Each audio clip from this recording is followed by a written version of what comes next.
Et en santé, un vaccin suscite l'espoir de faire reculer considérablement le paludisme en Afrique.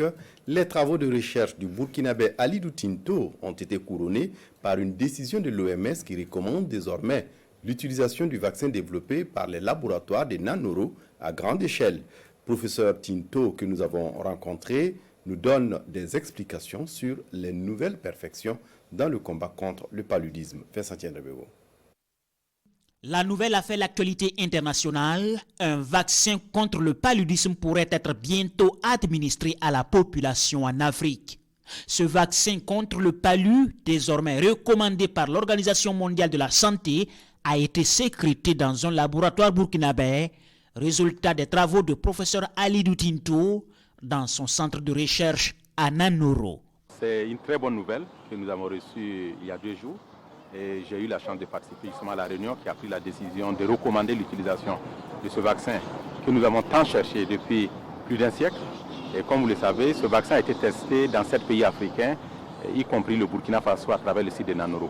Alors, ce essai a eu lieu il y a à peu près 10 ans et les derniers résultats ont été publiés il y a 6 ans. Et c'est le processus qui a continué après la publication de ces résultats avec une phase pilote pour voir comment ce vaccin allait se comporter en conditions de vie réelle sur le terrain.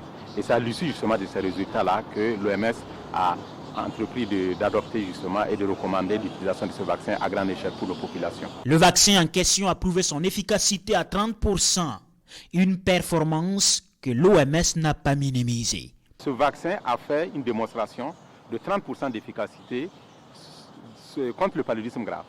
Alors ça veut dire à peu près une réduction d'1 tiers des cas de paludisme grave. Et si vous savez que c'est le paludisme grave qui entraîne les décès, on a 400 000 décès quand même par an. Imaginez-vous une réduction de 30%, donc d'1 tiers, c'est quand même important, c'est plus de 100 000 vies sauvées chaque année. Alors, il faut comprendre également que 30%, c'est modeste. C'est pour cette raison que nous, chercheurs, nous avons poursuivi le travail et nous sommes sur une nouvelle protéine, qui est une protéine améliorée du vaccin actuellement recommandé, qui s'appelle le R21, dont les résultats ont été publiés en avril dernier et qui se présente en tout cas sous de meilleurs auspices avec une efficacité d'environ 77%. Et cette efficacité est toujours dans le processus de confirmation à travers la phase 3 que nous avons lancée en mai dernier.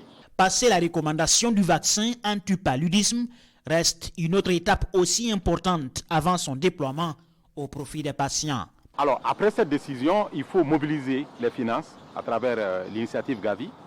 Et l'initiative Gavi, c'est une initiative dans laquelle le gouvernement des pays occidentaux met de l'argent, la fondation Bill Gates et certains industriels, pour pouvoir justement faire en sorte qu'on puisse acquérir des millions de doses pour pouvoir inonder l'Afrique tout entière. Et ça reste un autre défi. Et il ne faut pas espérer voir ce vaccin dans nos formations sanitaires avant 2 ans. Et pour pouvoir accéder à ce vaccin, il faudra débourser pas moins de 12 à 15 $.